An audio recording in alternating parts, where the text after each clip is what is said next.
noite.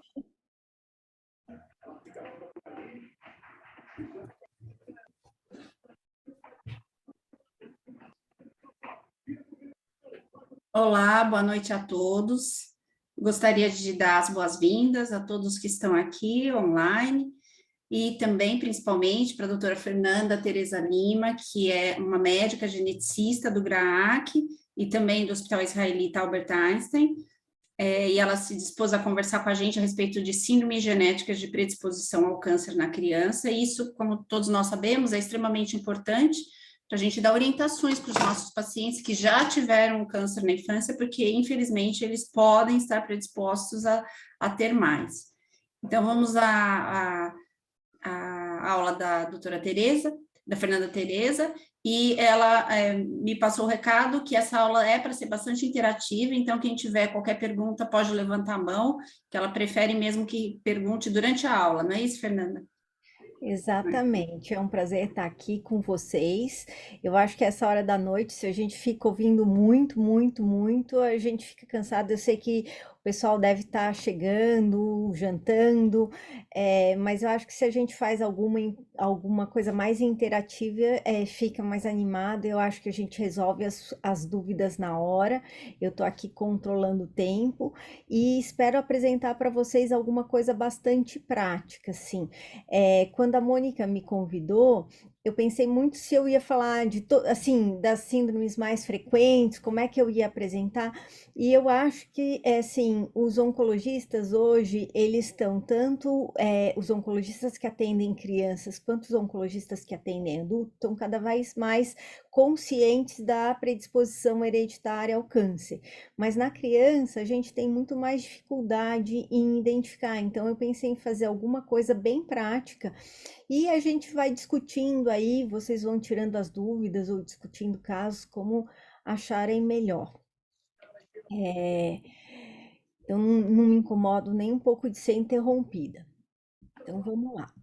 Uma das coisas que a gente sabe e a gente conhece muito bem no adulto é que existe uma sobreposição de fatores, tanto genéticos quanto ambientais, na etiologia do câncer. A gente sabe que todos os tumores têm alterações genéticas no tumor, essas alterações hoje elas já são passíveis de serem rastreadas e nos dão indicações de prognóstico, de escolha terapêutica, né? Mas na criança, a gente sabe que esses fatores ambientais, eles têm um peso menor, até porque a criança tem menos tempo de exposição. E na criança aparece um outro fator que são alterações de desenvolvimento. Então, muitas das síndromes que a gente tem, a gente sabe que a gente pode ter alguns fatores de sobreposição de erros do desenvolvimento na etiologia da síndrome. Mônica, eu só esqueci de perguntar, eu estou com a lista de participantes aberta, isso está incomodando vocês ou vocês estão vendo só a minha tela?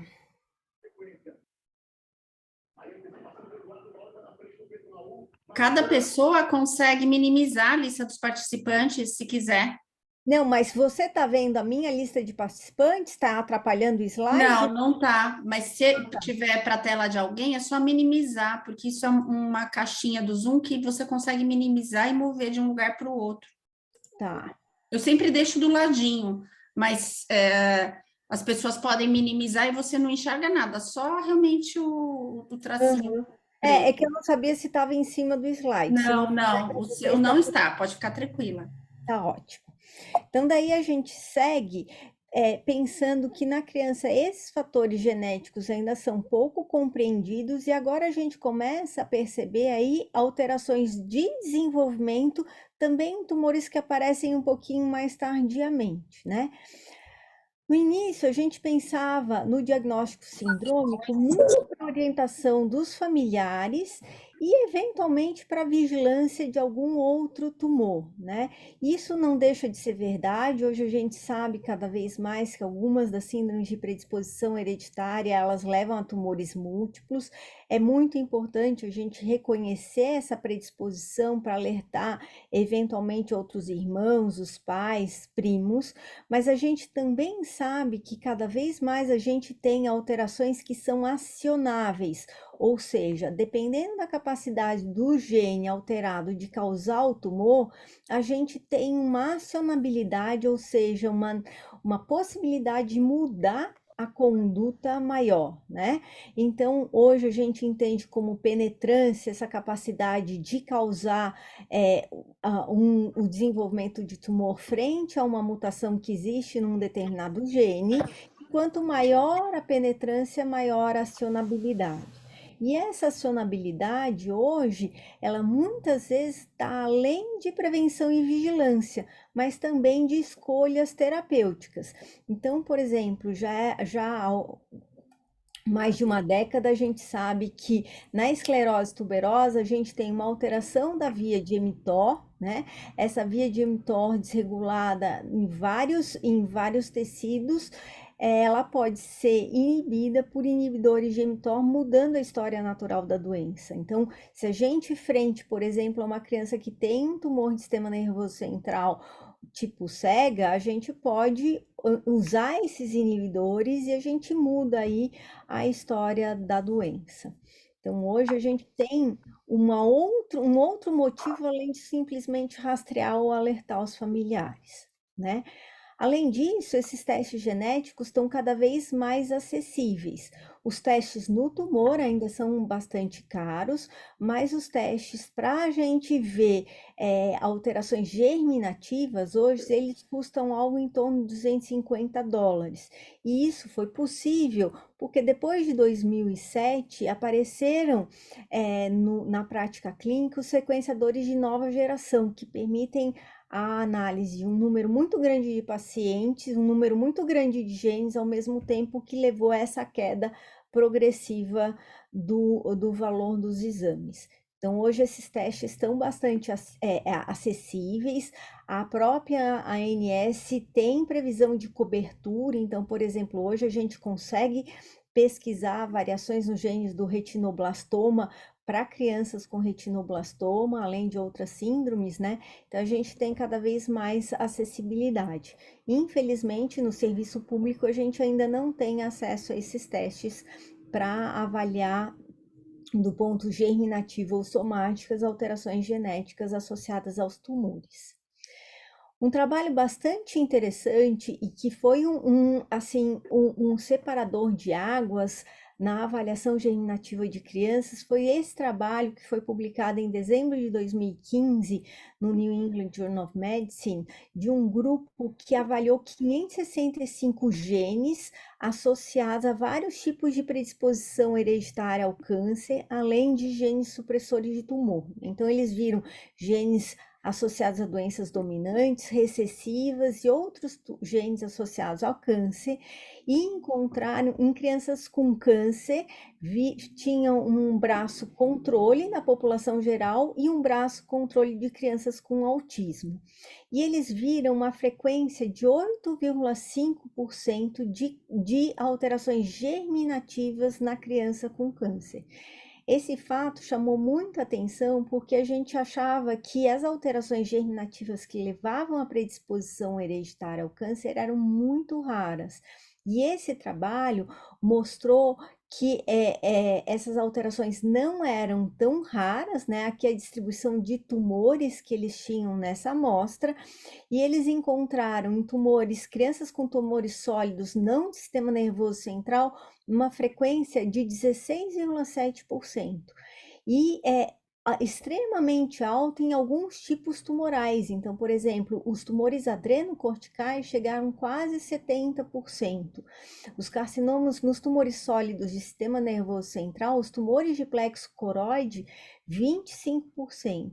E nas leucemias, quase 5% de alterações de mutações germinativas, né? Esses números chamaram muito atenção, porque normalmente a gente fala de algo em torno de 10% de alterações hereditárias germinativas nos tumores. E esse número ele pode ser bastante, assim, bem mais específico para os adultos, mas a gente vê que para as crianças, o tipo tumoral pode estar associado com uma porcentagem muito alta de predisposição hereditária ao câncer, né? E depois desse trabalho começou a surgir vários outros trabalhos justamente vendo essa predisposição nas crianças, o que levou a algumas mudanças de recomendação de rastreamento que eu vou mostrar para vocês.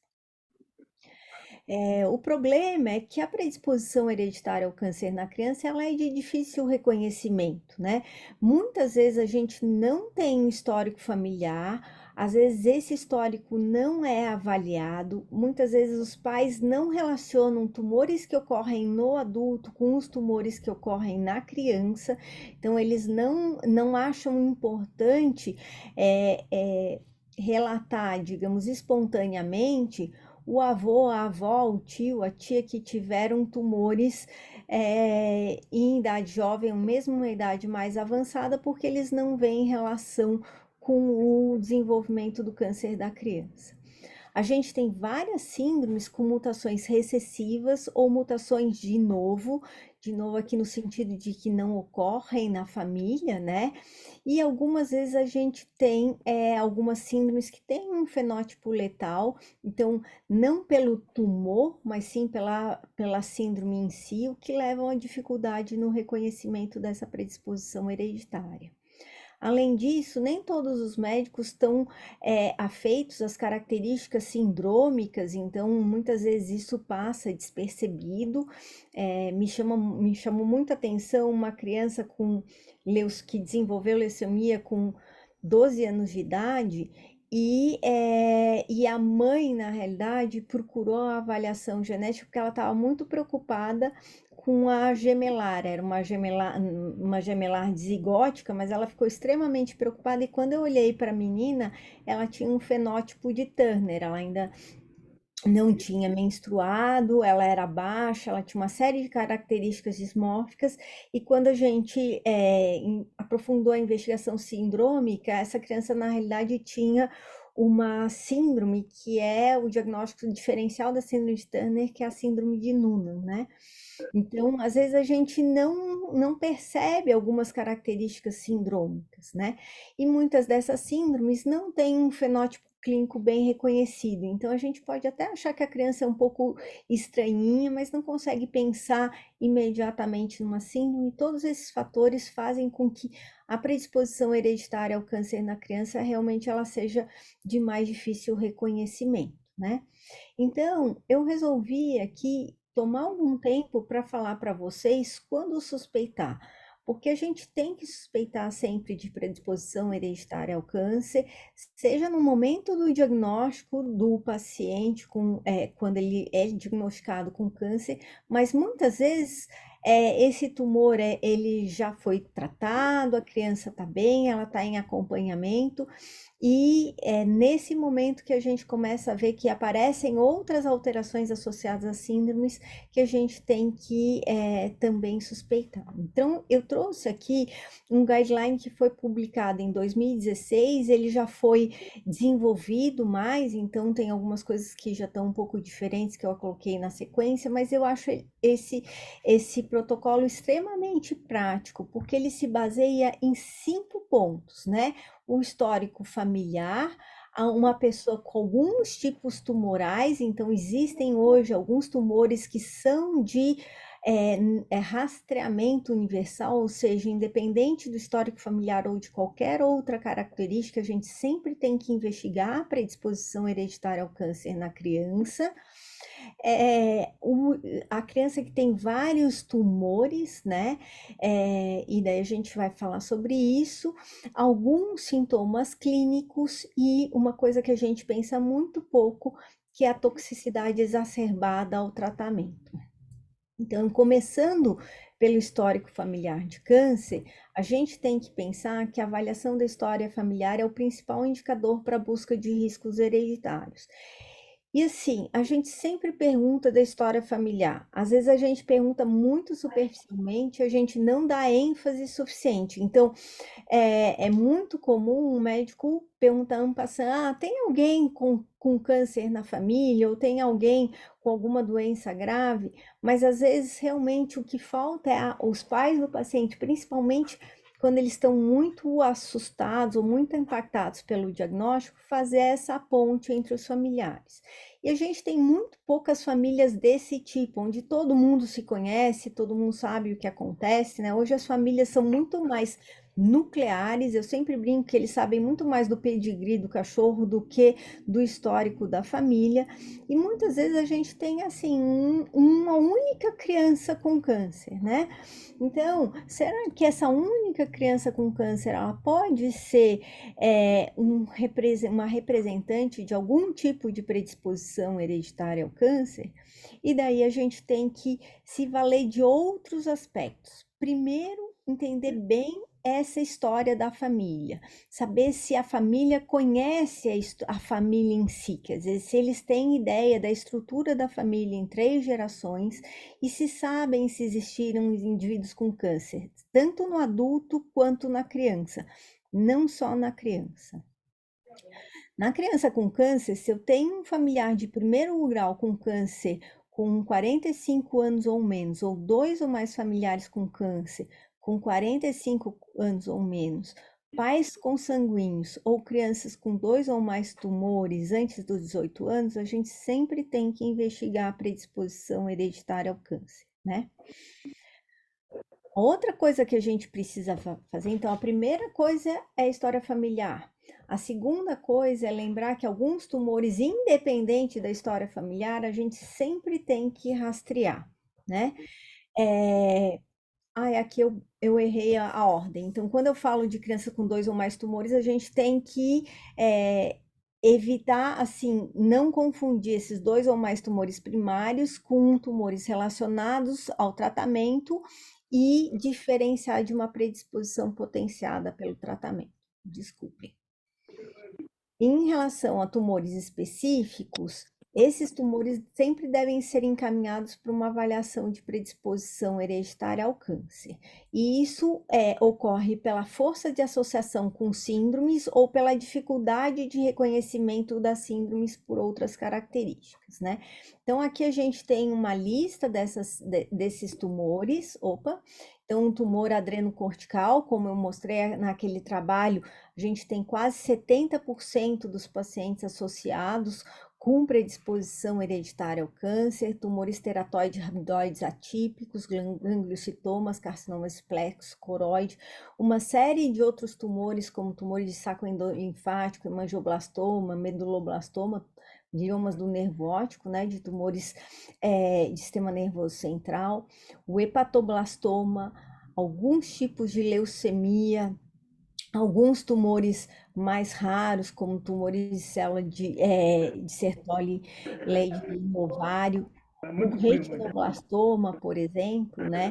Blastoma pleuropulmonar e qualquer tumor que é típico do adulto, mas que ocorre na criança. Então, tumores coloretais, tumores ovarianos, carcinomas. Carcinomas são bem mais raros nas crianças do que nos adultos, né? Então, se a gente tem um tumor que é típico do adulto ocorrendo na criança, a gente tem que pensar em predisposição hereditária ao câncer, a gente sempre tem que rastrear essas crianças independente do histórico familiar. E aqui a gente pode ver algumas associações, né? Então, por exemplo, os hemangioblastomas ou tumores de saco endolinfático, eles podem estar associados à síndrome de von Hippel-Lindau. O hepatoblastoma, ele pode estar associado a mais do que uma síndrome, assim como o carcinoma de adrenal, né?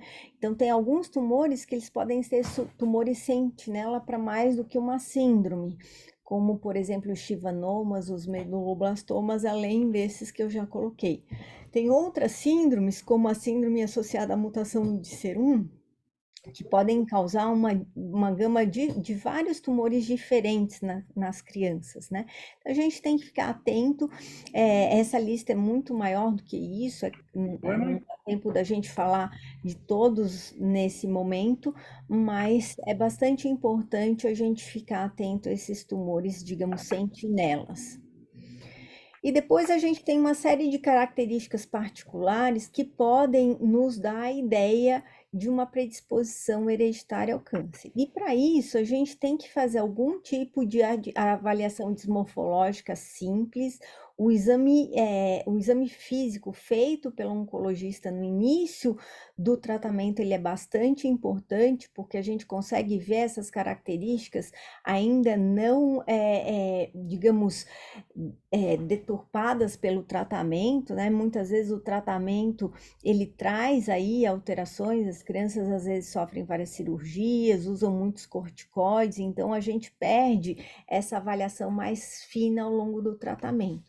A gente tem que ver se tem alguma desproporção e a gente tem um site que é um site mantido pelo NIH que ajuda muito na descrição dessas malformações. Então, para aqueles que não são geneticistas, e eu acho que a maior parte de vocês não é, esse site aqui, ele tem descrição por sistemas de várias alterações, se vocês acham que a criança tem algum tipo de alteração desmorfológica, ele é bastante útil, né? Então, basicamente, essas características elas são divididas em anomalias congênitas, dismorfismos faciais, né? Alterações de pele. E depois a gente tem alterações funcionais, como deficiência intelectual, distúrbios de crescimento, alterações hematológicas e deficiências imunes. A gente tem que pensar que, assim, as alterações de crescimento nem sempre são para menos. A gente tem muitas síndromes malformativas que são associadas a aumento de risco de tumores, né? São as macrossomias ou síndromes macrossômicas. As alterações hematológicas e deficiências imunes, elas não necessariamente só estão associadas com neoplasias hematológicas. A gente tem várias síndromes de predisposição a tumores sólidos que também cursam com alterações hematológicas e deficiências imunológicas. Então, a gente tem que ficar atento também a essas características, né? Existe um outro trabalho que fez uma lista de 49 alterações que são muito frequentemente associadas com predisposição hereditária ao câncer na criança, né? Que vai desde baixa estatura, desproporção facial, assimetria facial, alterações na pele, como manchas café com leite, manchas hipopigmentadas, que são muito associadas com tumores de sistema nervoso central, nas síndromes que a gente conhece como síndromes neurocutâneas, né? Alterações na face, alterações nos fâneros, nas unhas, no cabelo. Então, tem várias dessas características, são 49 alterações que seriam também fenótipo sentinela. E por fim, uma coisa que a gente pensa muito pouco, que seria o quinto critério, que seria a toxicidade exacerbada ao tratamento. Essa toxicidade pode ser imediata por um aumento de instabilidade genômica ou defeitos de reparo no DNA ou imunodeficiência, não só quando a gente está falando de tratamentos radioterápicos, mas também uma toxicidade frente a determinados tipos de quimioterápicos, né? E a gente pode ter uma sensibilidade tardia, anormal, que a gente não esperaria, né? Então, quando a gente está acompanhando esse paciente pós-tratamento, a gente também tem que ficar atento a essa toxicidade que pode ser um sentinela aí para predisposição hereditária ao câncer. E daí são esses os pontos que chamam a atenção dessas crianças. Não sei se alguém tem alguma dúvida, quer fazer um comentário, quer tirar ou discutir algum ponto específico, se a gente pode seguir adiante. Todo mundo bem aí? Acho que tá. Então, vamos lá. frente à predisposição hereditária ao câncer, a gente pode mudar algumas condutas de tratamento, mas então a gente tem uma escolha terapêutica aí diferenciada, mas a gente pode pensar também em recorrência à possibilidade de novos tumores primários, e na criança a gente também tem uma série de riscos não oncológicos, de outros tumores benignos, de malformação, deficiência intelectual, atraso no crescimento, tudo isso não associado ao tratamento do tumor, né? E além disso, uma das coisas que a gente sempre tem que fazer é pensar nos riscos familiares de transmissibilidade dessa alteração, seja pelos pais para próximos filhos ou para o próprio filho do paciente que foi tratado. Santa Catarina está cobrando no hospital, foi essa que você fez, né? Uma coisa. Oi? Acho que está algum microfone aberto. Uma coisa que acontece é que às vezes os pacientes nos procuram só porque eles querem saber por que o filho teve um câncer. Nem sempre, e na grande maioria das vezes, a gente não consegue responder essa pergunta. A gente sabe que existem alguns fatores genéticos hereditários que aumentam muito o risco de câncer, mas a gente nem sempre explicar por que que realmente esse tumor se desenvolveu. Eu trouxe aqui, então, alguns casos clínicos, eu acho que a gente tem aí algum tempinho, são alguns casos que eu acho que são bastante emblemáticos, né? Então, eu acho que vale a pena a gente só mostrar que nem sempre a gente tem histórias bastante importantes e às vezes a gente se surpreende, né? Esse é um menininho de 3 anos que foi diagnosticado com retinoblastoma bilateral, numa idade mais tardia. Normalmente a gente não vê esses retinoblastomas bilaterais depois de 1 ano de idade. E esse menininho começou com sintomas que foram notados pelos pais por volta de 2 anos e meio, e ele foi diagnosticado então com retinoblastoma bilateral. A gente conseguiu que os pais, na realidade, conseguiram que uma doação para pagar um teste genético, e ele, obviamente, tinha uma alteração hereditária. A família era bastante grande, não tinha absolutamente ninguém com câncer, os pais ainda eram jovens, eles queriam ter outro filho, então esse diagnóstico foi bastante importante para a família, porque permitiu também a gente mapear que o pai era portador de uma das alterações que a criança tinha, e daí a gente agora está tentando orientar esse resto da família que não tem condições de fazer o teste, pagar o teste genético, né, à procura da mutação específica. Quando a gente está diante de um retinoblastoma bilateral, a gente sabe que esse tumor é hereditário, e se a gente não encontra alguma coisa no exame genético, a gente, na realidade, questiona o exame genético e não a hereditariedade, mesmo que eu esteja diante de uma família que não tenha nenhum outro afetado. Então, nessa família aqui, inicialmente eu até estava imaginando que fosse uma mutação de novo, ou seja, que tivesse ocorrido só na criança, né? Mas o pai era portador dessa alteração. A gente sabe que os tumores bilaterais, eles são sempre hereditários, eles podem estar associados com risco de vários outros tumores, né? E dos retinoblastomas unilaterais, mais ou menos 15% dos casos podem ter mutações germinativas. Os retinoblastomas hereditários têm muito menos história familiar do que a gente imagina. A gente sempre imagina que os tumores hereditários têm um número muito grande de familiares afetados. Isso nem sempre é verdade, mas na grande maioria das vezes eles são bastante precoces, né? Uma coisa que a gente começa a entender agora é que no retinoblastoma, muitas vezes a gente tem alterações que a gente chama de baixa penetrância, ou seja, a gente tem a mutação, mas essa mutação tem uma capacidade muito baixa de causar tumores. Então, a gente pode ter, frente a essas mutações, um número maior de indivíduos assintomáticos que transmitem essa mutação.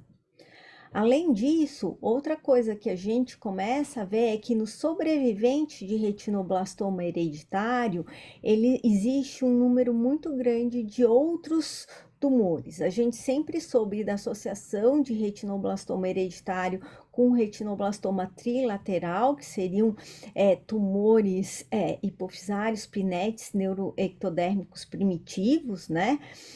A gente sempre soube da associação com osteosarcoma, mas hoje a gente sabe que existe um número muito grande de outros tipos de sarcomas e de outros tumores que podem aparecer ao longo de toda a vida do indivíduo.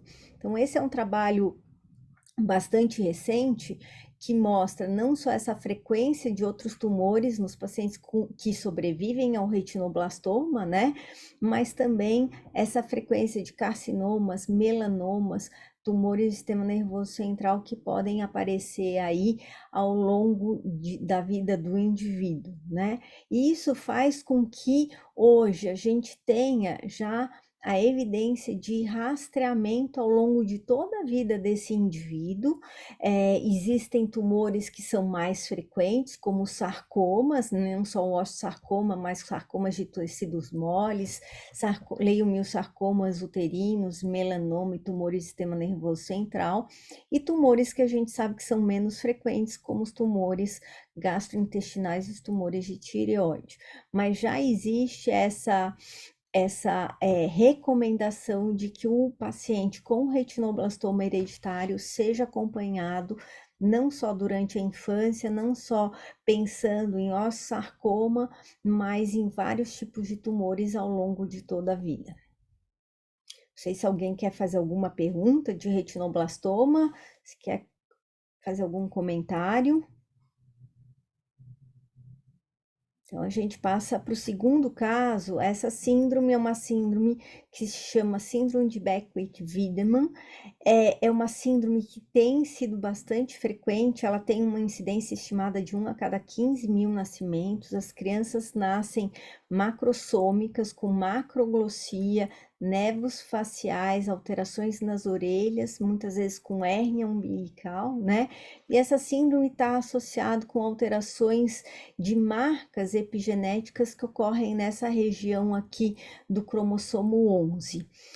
A síndrome de Beckwith-Wiedemann tem uma incidência associada também à fertilização in vitro. A gente vê que algumas dessas crianças que nascem com essa síndrome são frutos de fertilização in vitro. Se questiona se existiria alguma alteração de reprogramação epigenética nessa região durante aí o desenvolvimento inicial na proveta, né?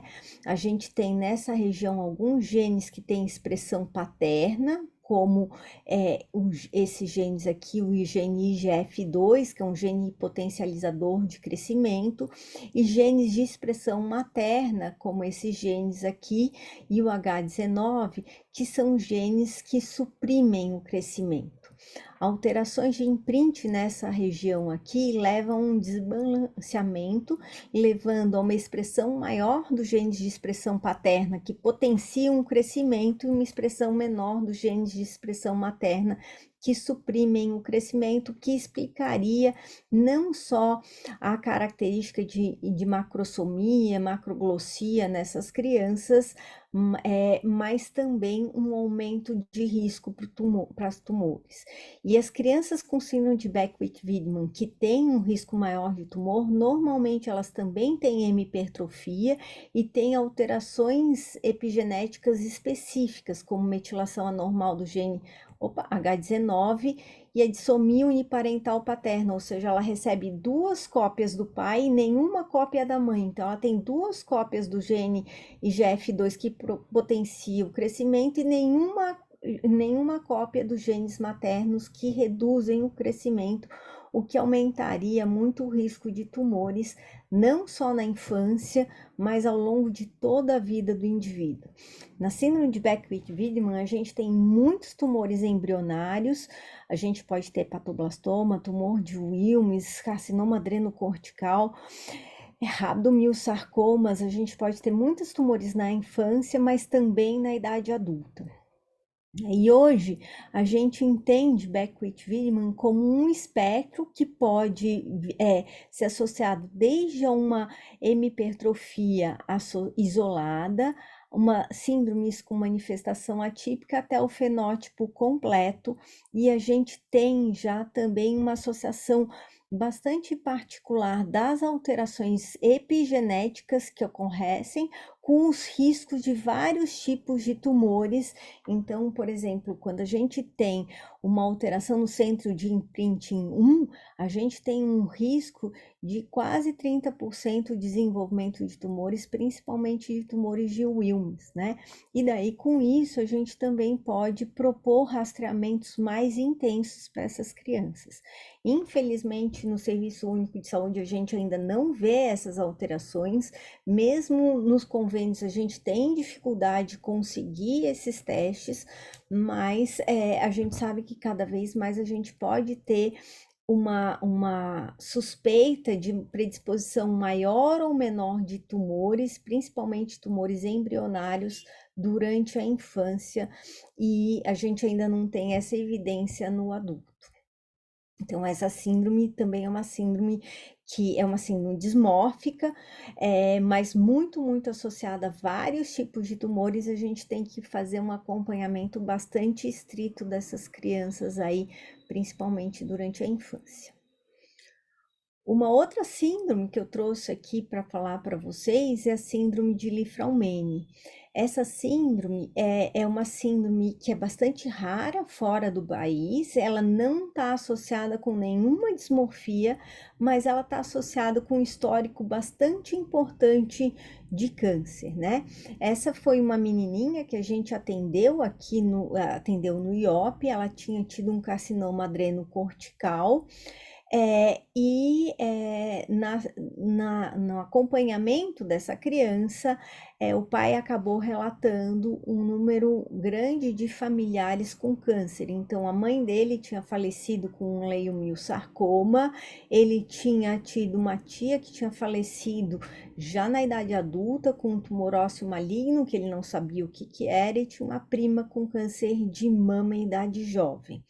Nós conseguimos, essa família tem convênio, hoje a gente tem já a diretriz de rastrear por teste molecular todas as crianças com carcinoma de adrenal, e essa criança veio com uma alteração no gene TP53, que é o gene associado à síndrome de Li-Fraumeni, uma alteração que é bastante comum aqui no sul e sudeste do Brasil. Ela é 15 vezes mais frequente no sul e sudeste do Brasil do que no resto do mundo.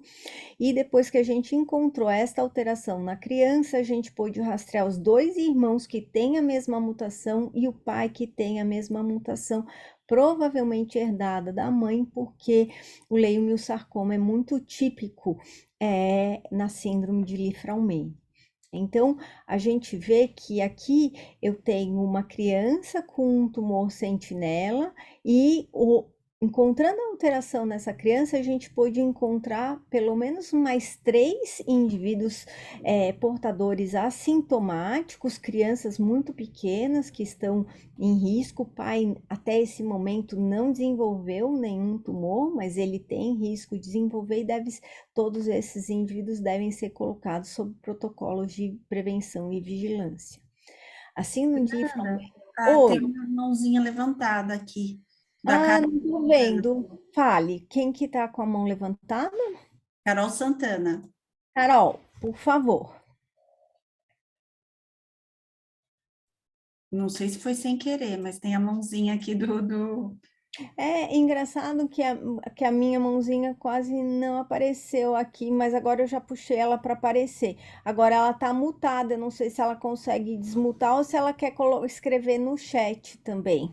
No chat não tem nada. Às vezes a pessoa pode até ter colocado, clicado na mãozinha sem querer. Bom, vamos lá. Se ela quiser falar... Se ela quiser, aí ela escreve. Ela escreve.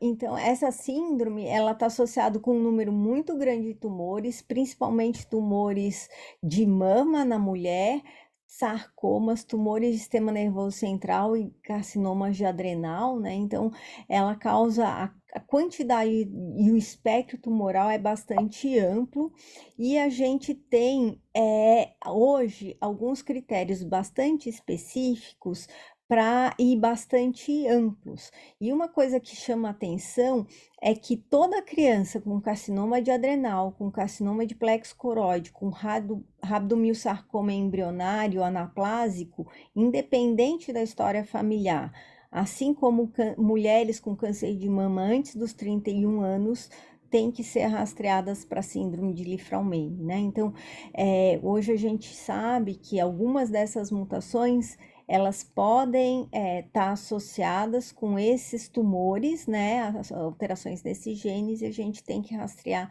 todas essas crianças, independente da história familiar. Uma coisa que é bastante importante é que a gente tem. Opa, desculpa que eu esqueci de desligar aqui o meu celular. A gente tem essa mutação aqui no Brasil, essa linha aqui vermelhinha, né? E a gente vê que as outras mutações na síndrome de Li-Fraumeni, elas causam muitos tumores ao longo de toda a vida do indivíduo. E na síndrome de Li-Fraumeni, a gente tem uma frequência muito grande de câncer na infância e câncer na mulher, quando associado com essa mutação, que é a mutação conhecida como a mutação brasileira, né? Então, essa mutação, a R337H, que é típica aqui do Brasil, ela tem um comportamento diferente das outras variantes. E a gente tem muito mais crianças com câncer, depois câncer de mama na mulher jovem, e os tumores começam a aparecer numa idade mais tardia. Então, uma criança que tem essa mutação, ao longo do acompanhamento pós-tratamento, ela precisa também de uma vigilância bastante intensa para outros tumores.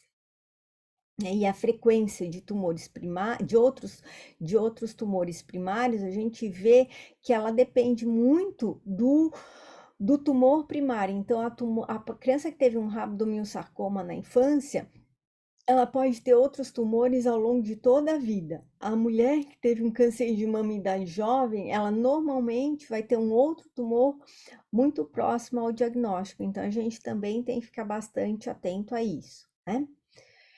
E por último, eu trouxe aqui a neurofibromatose tipo 1. Eu acho que essa é uma síndrome que é bastante conhecida de todos vocês. Essa criança tinha esse neurofibroma plexiforme muito grande, associado à displasia da asa do esfenoide. Ela tinha nascido com uma pseudartrose tibial e na investigação dessa criança a gente também achou aqui um tumor do sistema nervoso central. A neurofibromatose hoje tem critérios atualizados, né? Esses critérios foram publicados o ano passado e começaram a incluir aí também as alterações gênicas, então mutações no gene da neurofibromatose tipo 1. Aqui a gente precisa ter uma fração alélica de mais ou menos metade dos alelos que foram vistos com a mutação em tecidos normais. A gente chama atenção disso porque o gene da neurofibromatose tipo 1, muitas vezes ele é associado a alterações somáticas depois de tratamentos oncológicos, né, com uma fração alélica baixa. Então, a gente tem que tomar cuidado com isso. Esses critérios são critérios mais atualizados, né? E a gente tem um tratamento hoje que é bastante, que está sendo bastante, digamos, eficaz para as crianças com neurofibromas plexiformes. É muito difícil a gente tratar a neurofibromatose, é uma doença que é bastante traiçoeira, não só porque a gente pode ter tumores malignos, mas porque esses neurofibromas plexiformes, muitas vezes, eles, embora não sejam malignos, eles causam uma morbidade muito grande. Eles têm um risco de malignizar, uma vez malignizados, eles são de difícil tratamento, tratamento, né? Então, hoje, quando a possibilidade de controle do crescimento desses neurofibromas plexiformes com o uso de selumetinib é bastante promissora. Lá no IOP a gente tem uma casuística bastante grande com esses pacientes. Infelizmente, isso ainda não está disponível no SUS, mas a gente fez parte aí de um projeto de pesquisa e a gente vê que realmente isso muda a história natural da doença. Eu acho que era isso que eu tinha para apresentar. Acho que a gente pode ter um tempo aí para discutir. Eu não quis falar de muitas síndromes, né? Mas eu quis mostrar aí como que a gente está atuando em predisposição hereditária ao câncer. Estou à disposição de vocês. Obrigada, Tereza. Fernanda, estou te chamando de Além de Tereza, obrigada. você Que a nunca me Fernanda chamou de Tereza. Tereza, agora você está me chamando. Você vê? Quem que te chama de Tereza? Tem gente que me chama de Tereza, É. mas assim, eu demoro um pouco mais para responder, sabe? Não é tão automático. É que eu passei o final de semana com a Tereza da Bahia, acho que é isso que eu estou no encontro em Barretos. Mas agora tem a Renata Rolim, realmente levantou a mão. Eu acho que ela tem alguma pergunta. Vamos lá. Então, eu queria agradecer pela aula, foi maravilhosa. A gente ficou em silêncio, acredito que não é por falta de pergunta, é mais por... É muita informação e a gente fica. Então, gostei muito das orientações. Vou colocar... Teve a aula que a gente teve, foi importante de saúde bucal, a gente já pensou a ficha, né, para na primeira consulta do follow-up fazer essa triagem. E realmente, assim, eu vi pela aula que a gente está deixando isso passar. Tem muitos pacientes que poderiam ser avaliados pela genética que a gente vai tentar encaminhar. E, assim, a minha pergunta, eu não sei nem se é bem uma pergunta, acho que é mais uma para dividir um pouco da experiência, porque quando a gente encaminha para geneticista que o paciente tem uma alteração orgânica bem evidente, uma malformação, um dismorfismo, fica mais fácil, mas é muito difícil ainda conseguir conversar com as famílias quando é um transtorno cognitivo.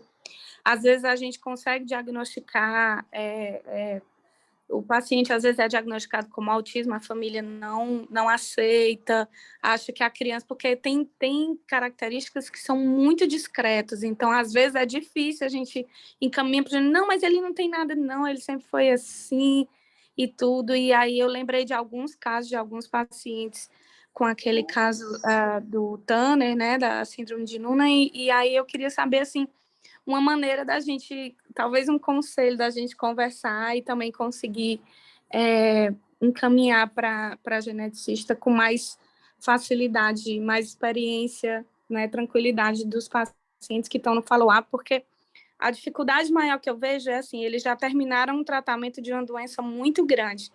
E aí, quando eles vêm totalmente curados, eu estou bem, eu não tenho mais nada, e aí você levanta a possibilidade de que pode existir uma coisa por trás e que precisa de um novo acompanhamento, uma nova investigação e tudo. Eu queria saber assim, como a gente começar esse encaminhamento nesses casos. Na realidade, Renata, você tem razão, é muito difícil porque a família já vê o câncer como a pior coisa que poderia ter acontecido a essa criança, né? É um diagnóstico bastante pesado, é um diagnóstico difícil, é um tratamento difícil. A gente tem que tomar cuidado porque a gente tem que separar alguns efeitos do tratamento, né? E alguns em relação a essas alterações que podem ser sindrômicas, mas na hora que você falar para a família que além do câncer ou causando aquele diagnóstico super pesado, pode ter alguma outra coisa, realmente as famílias às vezes desmontam, até de saber que pode ter risco de outros familiares ou outras crianças na família de terem o mesmo diagnóstico. A ideia, quando a gente levanta essa suspeita, é sempre levantar os aspectos positivos de saber. Quer dizer, a gente tem que enfatizar para os pais e às vezes até mesmo para a criança que saber que tem alguma coisa a mais vai nos possibilitar cuidar melhor da criança e da família e, eventualmente, evitar um novo diagnóstico oncológico. E a gente tem que separar aí bastante o diagnóstico de uma recidiva, que aí o diagnóstico sindrômico não tem absolutamente nada a ver, com o diagnóstico de um novo tumor primário. Então, o que eu sempre coloco, e principalmente enquanto a criança está muito próximo do diagnóstico ou durante o tratamento, é colocar os aspectos positivos, né? Tem várias vezes que as mães perguntam, bom, e como é que a gente cura essa síndrome? E é muito difícil para uma família que está cuidando de um câncer, que ela já imagina que pode levar a um efeito muito grave, ou mesmo a morte da criança, ela saber que essa criança tem alguma coisa que não tem cura, né? Então, isso é uma coisa que eu procuro sempre colocar com bastante cuidado e nunca colocar no começo, né? Deixar que isso venha da própria família, se é que ela vai fazer essa pergunta, mas sempre colocar o aspecto positivo da gente saber que tem uma síndrome, que a gente pode cuidar melhor dessa criança, a gente pode começar com aquilo que a gente chama de anticipatory guidance, ou seja, antecipar as complicações para que elas sejam a menor possível. Nem sempre isso é realmente verdade, né? Mas eu acho que a gente tem que enfatizar os aspectos positivos para que a mãe entenda que ela tem mais vantagem de saber e consiga lidar, a mãe e o pai, né, com o medo de ter uma outra notícia ruim, né? Mas é bastante difícil, assim.